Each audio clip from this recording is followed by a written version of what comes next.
Pessoal, agora vamos falar sobre o cenário internacional, mais uma vez aqui no nosso programa, convidando para participar conosco novamente o professor de Relações Internacionais na Universidade do Vale do Itajaí, a Univale, Daniel Correia da Silva. Professor Daniel Correia, bom dia.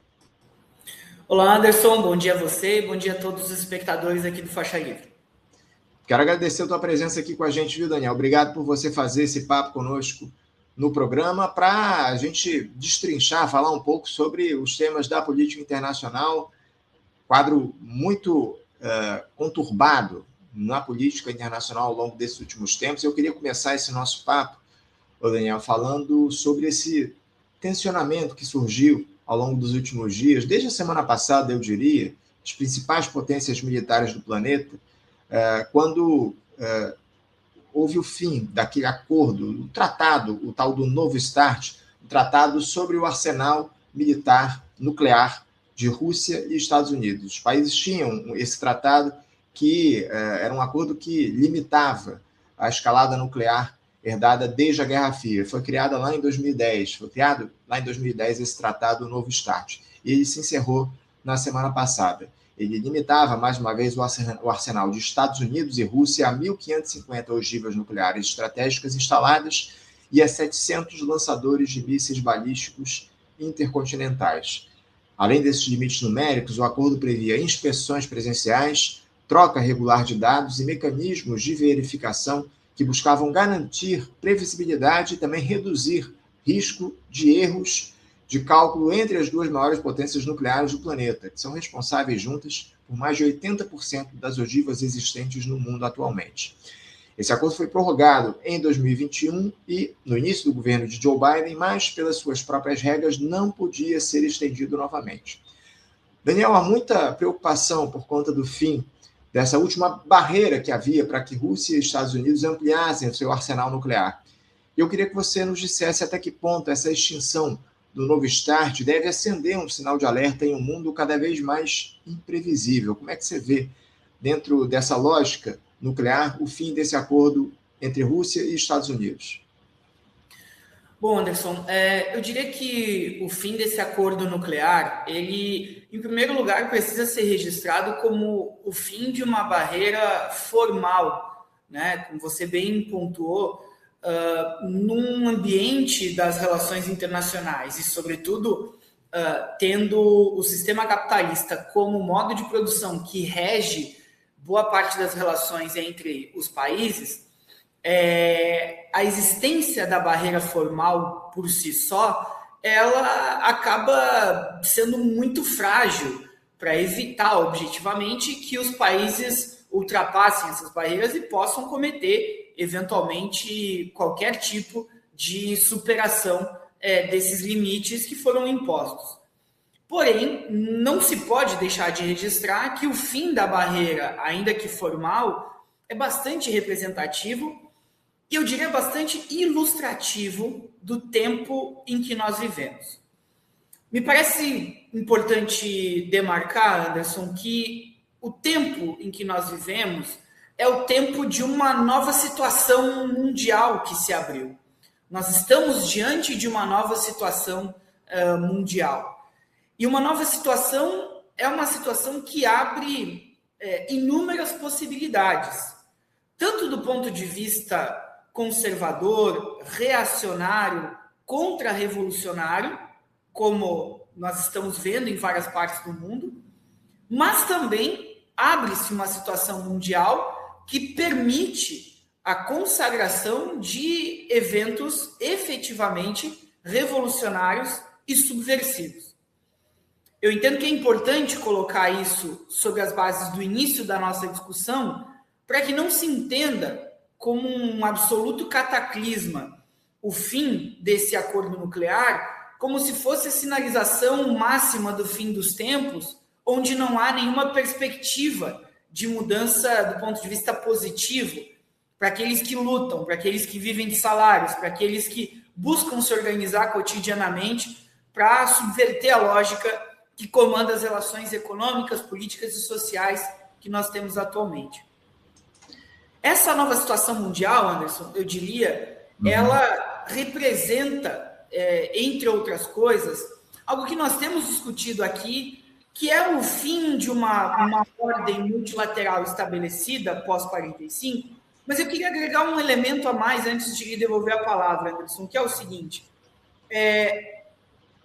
Essa situação que se abre na terceira década dos anos 2000, do século XXI, ela me parece conformar o encerramento definitivo da Ordem de Yalta e dos Acordos de Potsdam, que foram assinalados logo quando do fim da Segunda Guerra Mundial. Os Acordos de Yalta celebrados ainda em fevereiro de 45, envolvendo Churchill, Roosevelt e Stalin, e a possibilidade que se desenhou em Potsdam depois, entre julho e agosto de 45, que conflagrou os elementos basilares da ordem mundial que nós vivemos após a Segunda Guerra.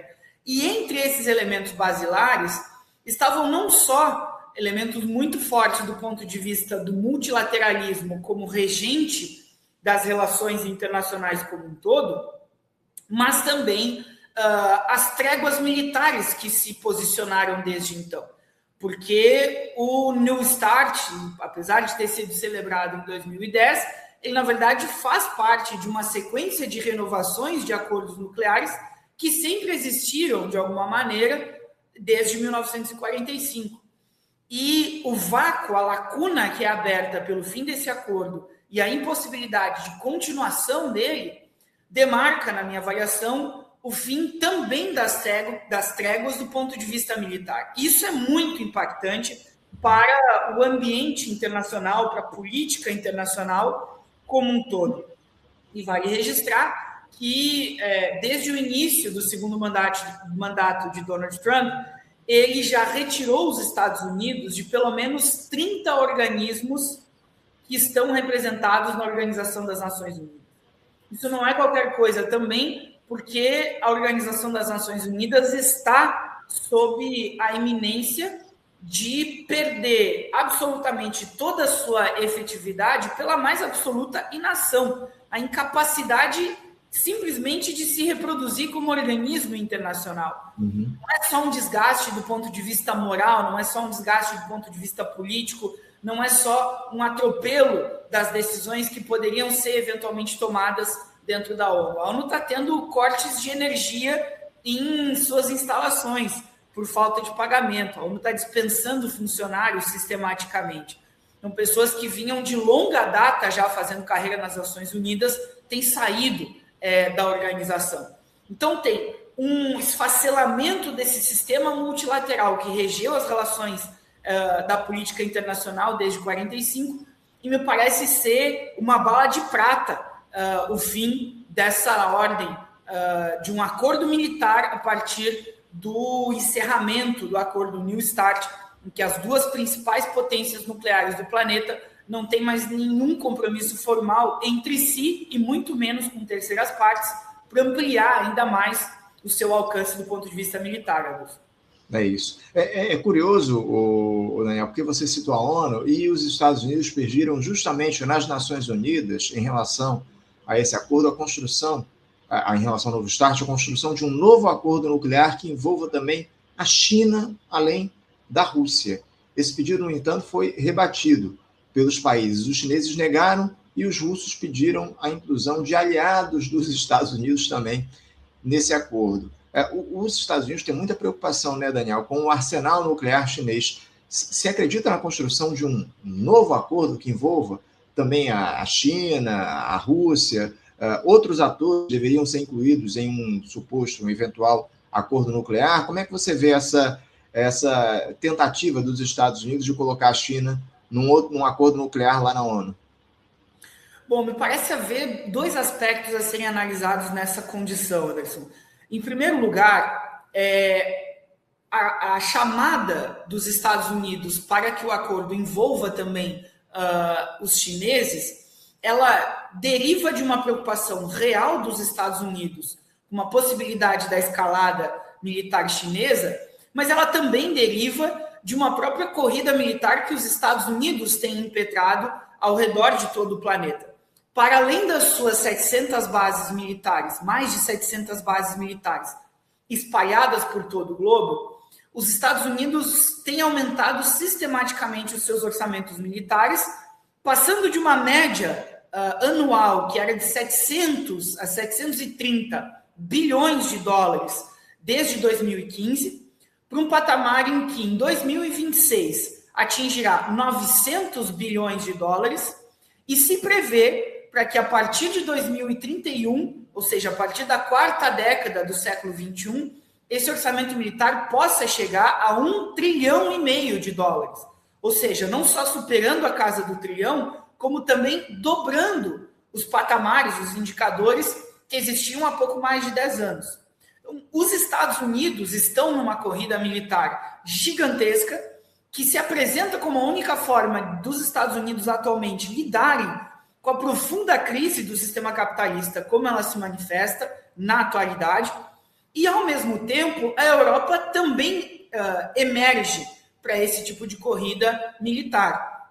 Nós já registramos aqui em outra oportunidade, né, Anderson, o fato de que a Europa aprova, os países da União Europeia aprovam uma regulamentação que coloca como horizonte a ampliação dos gastos militares das principais potências imperialistas europeias para até 5% do seu produto interno bruto, e, em paralelo, nós vemos que Rússia e China também avançam na sua capacidade militar e fazem demonstrações, exercícios militares vários, dentro e fora do seu território, sendo que a própria Rússia está metida atualmente numa guerra de proporções muito impactantes junto à Ucrânia. Dentro desse arcabouço, a primeira observação é essa: o mundo inteiro está sob uma corrida armamentista. E é precisamente por isso, Anderson, que me parecem ser meramente retóricos os efeitos das manifestações, tanto de Estados Unidos de um lado, quanto de Rússia de outro, de que estariam dispostas a um acordo, de que os Estados Unidos, por exemplo, estariam dispostos a costurar um novo acordo por dentro da Organização das Nações Unidas, mas desde que isso contasse com uma ferramenta de contenção não só à Rússia, mas também à China. E, por sua vez, a Rússia responde dizendo que gostaria de contar também, então, com uma contenção das potências europeias. O ambiente político internacional e os efeitos práticos que têm sido tomados, tanto pelo eixo do Atlântico Norte, quanto por uma coalizão eventual entre Rússia e China, não apontam nessa direção. Razão pela qual o discurso, de maneira retórica, se apresenta como defesa de uma trégua ou defesa da paz, quando, do ponto de vista concreto, esses países armam uma corrida bélica sobre a qual nós não temos precedentes na história, dadas as dimensões e as cifras do que tem sido investido em orçamentos militares, Anderson. É isso. Orçamentos militares altíssimos investidos justamente nessa corrida bélica que você traz aqui para a gente. Por falar em corrida bélica, o Daniel, eu vou continuar tratando desse tema, desses tensionamentos que acontecem pelo mundo, agora esse envolvendo os Estados Unidos e Irã.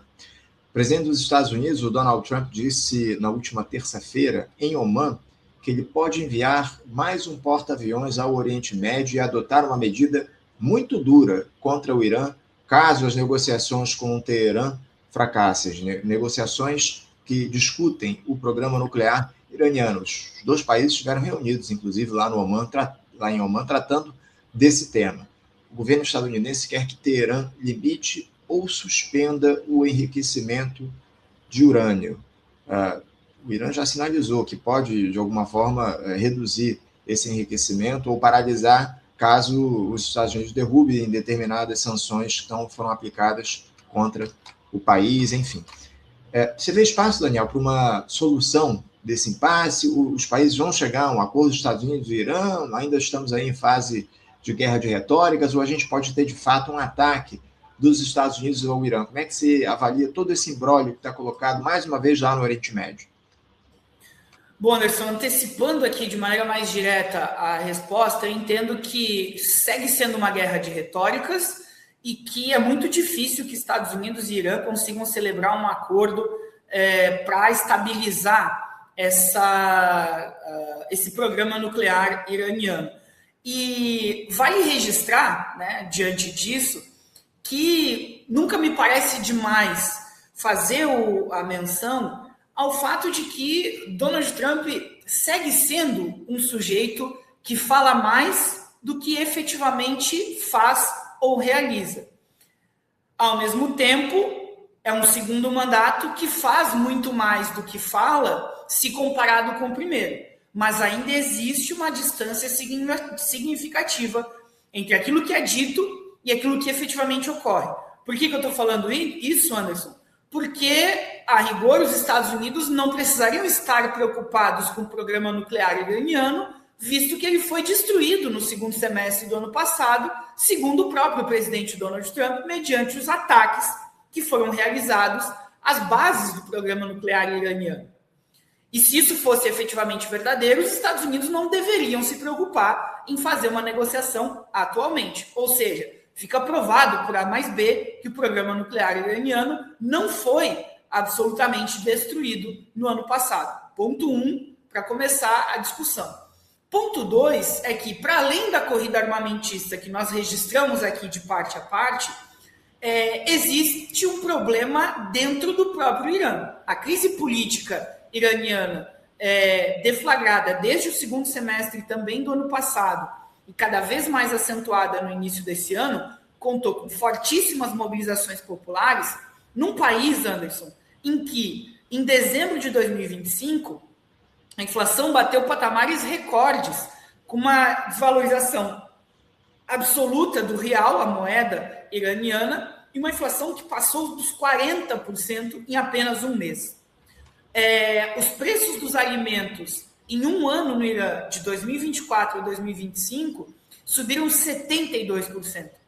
E as despesas médicas das famílias iranianas aumentaram em mais de 50% nos últimos 12 meses. Isso significa que a crise social, a crise política no Irã, ela é extremamente grave, extremamente profunda. Fruto do desgaste acumulado de praticamente uma década de sanções cada vez mais fortes dos Estados Unidos ao Irã e a própria incapacidade do Irã e do regime iraniano de conseguir apresentar respostas efetivas a essa situação. E também, de certa forma, Anderson, uma digamos, sinalização de que o suporte de chineses e russos à economia iraniana pode também ou estar dando sinais de esgotamento ou não ser mais o suficiente diante da própria crise iraniana. E registro isso também porque, como contrabando aqui na resposta, a gente pode trazer até elementos da situação cubana atual, Anderson.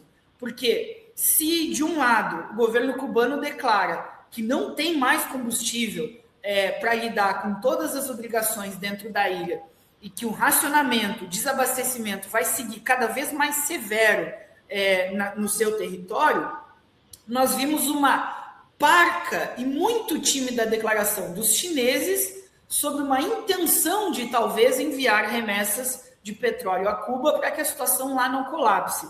Eu resgato isso, Anderson, para registrar o quanto os Estados Unidos estão dispostos a irem até o fim, fustigando aliados de Rússia e, sobretudo, de China, inclusive no território do Oriente Médio, e contando com um silêncio, uma cumplicidade ou uma aceitação tácita de russos e, sobretudo, de chineses, de que os Estados Unidos ainda dominam, do ponto de vista militar, todo o ambiente das relações internacionais e não é o momento ainda para nenhum tipo de subida no tom ou de enfrentamento.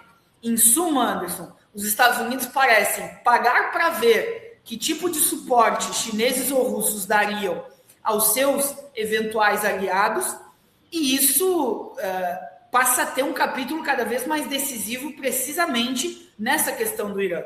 E, por outro lado, os iranianos não me parecem dispostos a celebrarem um acordo, ainda mais na condição da política e da economia atual, porque celebrar um acordo junto aos Estados Unidos seria aumentar ou alimentar ainda mais as possibilidades de corroer o regime por dentro, de eventuais fracionamentos e dissociações políticas, quando o principal elemento de coesão interna do Irã pode ser efetivamente o enfrentamento aos Estados Unidos. Ou seja, a celebração de um acordo seria a demonstração cabal da fraqueza atual do regime. Enquanto, por outro lado, a celebração de uma tensão permanente com os Estados Unidos pode revelar a sua projeção, o seu fortalecimento e os elementos de coesão interna. O que sim pode acontecer nesse passar do tempo, Anderson, é um acordo entre Estados Unidos e Irã que forge uma pacificação, que simule uma pacificação da questão nuclear, mais ou menos nos moldes como se viu na Venezuela. Um acordo celebrado por cima, em que o presidente é efetivamente sequestrado, mas normalizam-se, entre aspas, as relações com o regime sem uma derrubada efetiva. Nesses moldes, nesse sentido, pode haver aí o anúncio de algum acordo com o Irã. Mas aí é preciso registrar, é um acordo sobre bases extremamente frágeis, porque as tensões políticas internas em ambos os países permanecem muito altas, sabe, Anderson? O Daniel, o fato é que os Estados Unidos, o Donald Trump, dobram a aposta diante desses aliados de China e Rússia, e os países não entendem que esse seria o momento certo de escalonar as tensões, de se impor a esse avanço do imperialismo, essa retomada do avanço dos Estados Unidos. Eu queria ainda investir um pouco mais nessa questão. Por que China e Rússia, especialmente a China, entendem que esse não é o momento certo de se contrapor aos Estados Unidos? Ou isso fala sobre o momento ou fala sobre a política que é adotada por esses dois países de não enfrentamento, de cada um ocupar ali as suas zonas de influência, enfim. Como é que você avalia esse posicionamento, especialmente dos chineses? Você citou a situação em Cuba, pode tomar isso como exemplo, enfim. Por que essa posição recuada, digamos assim, da China, entendendo que não é o momento de contrapor os Estados Unidos diante de uma lógica, mais uma vez, imperialista que está avançando com Trump?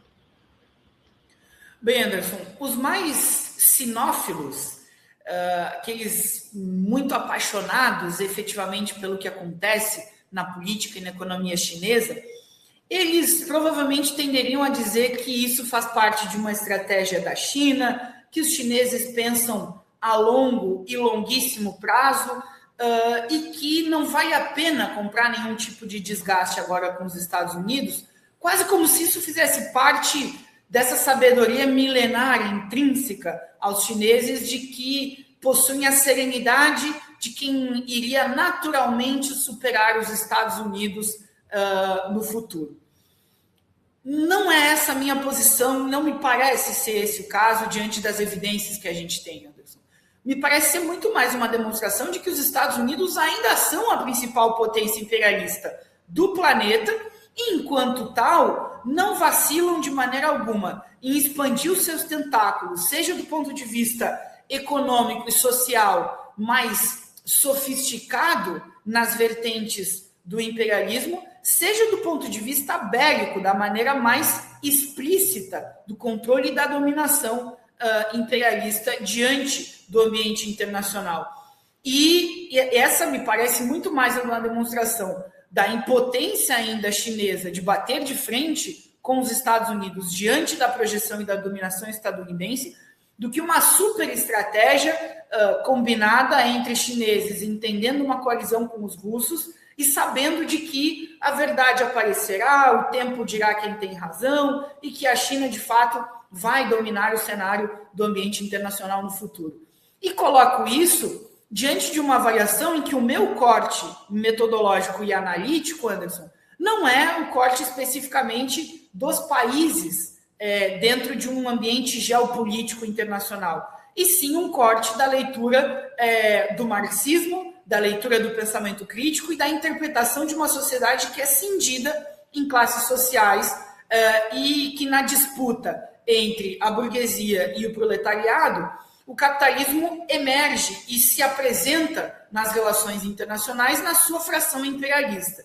E que diante da sua fração imperialista é imprescindível, é intolerável aos Estados Unidos assumir a possibilidade de uma coalizão ou de uma convivência minimamente pacífica com outras potências que possam emergir dessa condição. Nesse sentido, os Estados Unidos, diante da crise capitalista e diante do cenário do imperialismo global, precisam fustigar vários territórios ao mesmo tempo, precisam expandir uma corrida bélica para manter o horizonte de reprodução capitalista dentro e fora do seu território. Em última instância, Anderson, necessitam desses instrumentos, desses elementos do imperialismo para projetar o seu poder diante das relações econômicas internacionais. E esta não é a condição atual dos chineses. Por mais expoentes que sejam os elementos da capacidade produtiva chinesa atual, a visão que se tem da China, em grande medida, na minha avaliação, ainda é uma visão de corte liberal, inclusive do ponto de vista metodológico. Por quê? Porque os mais sinófilos analistas que a gente observa comentando a política internacional atualmente, eles acabam se apresentando dentro do que enche os olhos da projeção chinesa a partir de um instrumento metodológico em que a soma das partes acaba configurando o todo. Ou seja, eles começam a ver quantos carros elétricos a China produz, quantas usinas termoelétricas foram criadas no último ano, qual é a capacidade de expansão de fábricas na China, quanto tempo leva para construir um hospital, quantas escolas têm se expandido, o tamanho da classe média chinesa. A soma das partes nesse sentido não configura o todo, e eu sustento essa posição aqui categoricamente, Anderson, entendendo que, por mais que os números e os indicadores chineses sejam muito pujantes, os Estados Unidos ainda são a principal potência imperialista do planeta e vão seguir projetando esse poder por todos os cantos do mundo. E, além disso, do ponto de vista histórico, o que me acompanha para entender essa posição é a de que nenhuma transição hegemônica no mundo ocorreu nesta fase imperialista do sistema capitalista sem uma grande guerra, sem um grande conflito entre as potências. Portanto, se a China entende que não é o momento ainda de bater de frente com os Estados Unidos, é porque, diante do ambiente do imperialismo, nas relações econômicas internacionais, não estamos ainda no ambiente que possa desaguar num conflito de proporções mundiais para resetar o sistema, para zerar e para que tudo comece novamente. E muita água para passar por debaixo da ponte nesses elementos, porque, voltando à minha posição inicial, Anderson, tempos de muita instabilidade e quando se abrem novas situações mundiais, como é esta em que nós estamos vivendo, eu insisto, o compasso da contra-revolução é o mesmo compasso das possibilidades revolucionárias. Então, esse cenário todo também joga muita instabilidade sob a luz da burguesia, que entende que também não é hora para uma aventura de uma guerra total ainda nesse cenário contemporâneo. Tá certo. Daniel, eu queria continuar falando sobre os Estados Unidos. Eu vi nas redes digitais de ontem para hoje que houve um encontro entre o secretário de Energia dos Estados Unidos, o Christopher Wright, e a presidente interina da Venezuela, a Delcy Rodrigues. Ele esteve ontem lá no Palácio Miraflores. O secretário de Energia dos Estados Unidos teria feito ali teria dialogado com a Delcy a respeito de uma agenda de cooperação energética entre os países. O Wright tem até um vídeo que está circulando na internet, eu não vou colocar aqui para vocês, um vídeo em espanhol, aliás, um vídeo em inglês, um discurso em inglês com legenda em espanhol, não faz sentido colocar aqui, mas esse vídeo está circulando na internet, esse encontro aconteceu, a Wright teria agradecido à presidente por esse encontro, garantindo que que seria uma honra enorme estar ao seu lado com o povo venezuelano. Ele indicou também que, abre aspas, nossos países compartilham uma longa história de muitos capítulos, fecha aspas, e afirmou trazer uma mensagem do presidente dos Estados Unidos, Donald Trump, a quem chamou de um compromisso apaixonado em transformar a relação entre os Estados Unidos e a Venezuela. Isso faria parte de uma agenda mais ampla para tornar as Américas maiores, para unir os nossos dois países entre o comércio, a paz, através do comércio, da paz e da prosperidade, empregos, oportunidades na Venezuela em conjunto com a parceria com os Estados Unidos. Daniel, o que dizer sobre essa relação entre a Delcy Rodrigues e o governo estadunidense, agora com a ida do secretário de Energia dos Estados Unidos lá na Venezuela para dialogar com a presidente interina? Enfim, como é que você vê essa relação? Muita gente dizia que não, a Delcy Rodrigues vai defender a Revolução Bolivariana, mas, ao que a gente percebe, ela dialoga muito proximamente com o governo do Donald Trump diante dessas ameaças que estão colocadas, inclusive do sequestro de Nicolás Maduro, que aconteceu pouco mais de um mês atrás. Como é que você vê agora esse encontro entre o representante do governo Trump, secretário de Energia, e Adelcy Rodrigues lá na Venezuela? Bom, Anderson, me parece que vai ficando cada vez mais cabal a prova de que houve um grande acordo para que houvesse a retirada de Nicolás Maduro do poder e a assunção de Adelcy Rodrigues numa relação mais próxima e consensuada junto aos Estados Unidos. O presidente Trump já diz desde o mês de agosto de 2025 que há atuação de agentes infiltrados da CIA dentro da política venezuelana há um bom tempo. E as articulações que me parecem ter ocorrido nesse momento, elas vão reforçando cada vez mais a hipótese de que houve, de fato, um grande acordo, por alguns elementos que a gente pode pontuar. Entre eles, o fato de que Adelcy Rodrigues era, durante o governo Chávez e durante parte do governo Maduro, mas principalmente no governo Chávez, uma das principais responsáveis entre os diversos cargos que ela ocupou no governo Chávez, mas ela foi, durante um bom tempo, uma das principais responsáveis por fazer a ponte das relações entre a produção de petróleo na Venezuela e as companhias petrolíferas multinacionais que operavam no país. Vale registrar que o regime chavista promoveu algumas desapropriações e algumas expropriações, não das empresas, mas de certos ativos das empresas estadunidenses que operavam na Venezuela.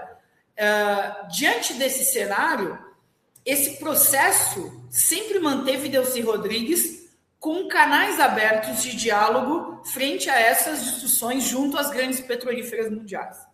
Então, isso remonta já aos tempos do início dos anos 2000, ainda durante os mandatos do presidente Chávez.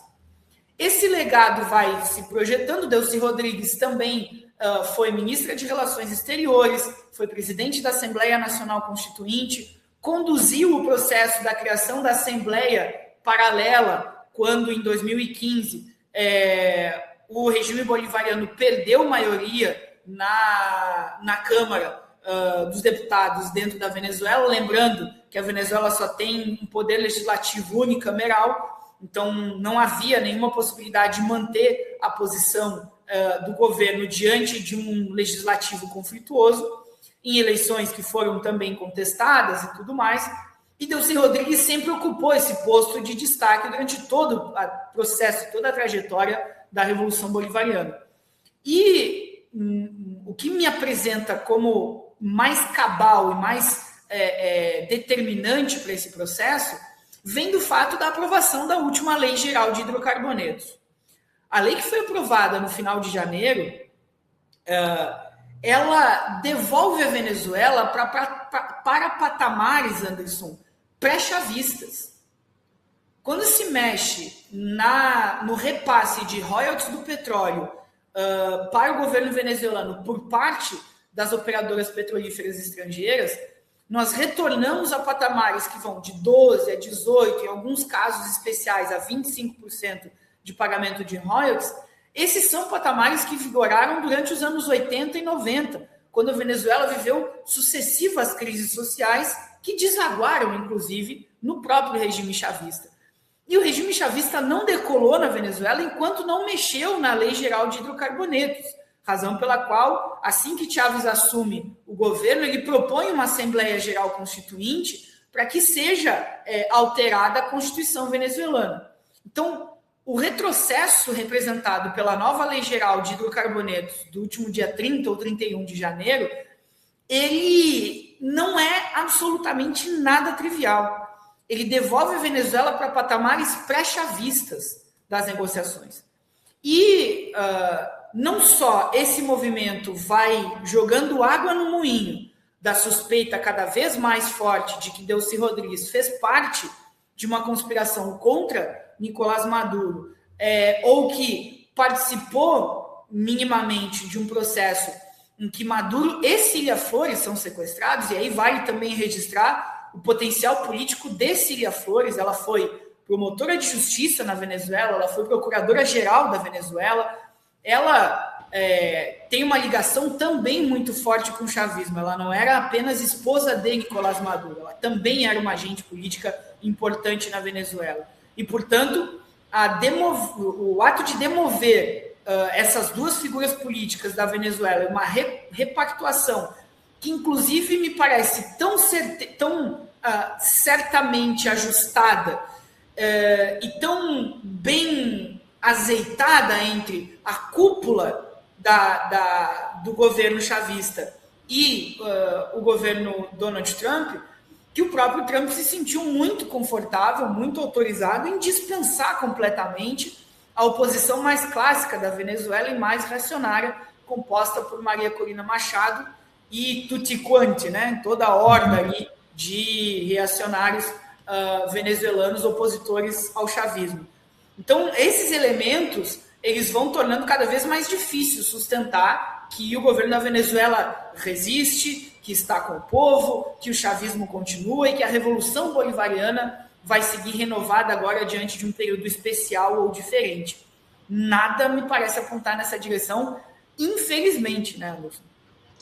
Infelizmente, né, Daniel? Lamentavelmente é o que a gente vê lá nos Estados Unidos, lá na Venezuela, a influência estadunidense cada vez maior diante de tudo que a gente observa nesse governo interino da Delcy Rodrigues, esse acordão aí que foi construído pelo sequestro do Maduro para retirá-lo do poder e os Estados Unidos tivessem mais influência na Venezuela. Daniel, eu agradeço demais a tua presença aqui com a gente, viu, camarada? Até tratar de um tema que nem estava aqui na nossa pauta, que é essa questão envolvendo a Venezuela, que surgiu aqui no dia de ontem. Importante as tuas análises a respeito desse tema. Obrigado pela tua participação, uma boa quinta e um ótimo carnaval para você também, viu?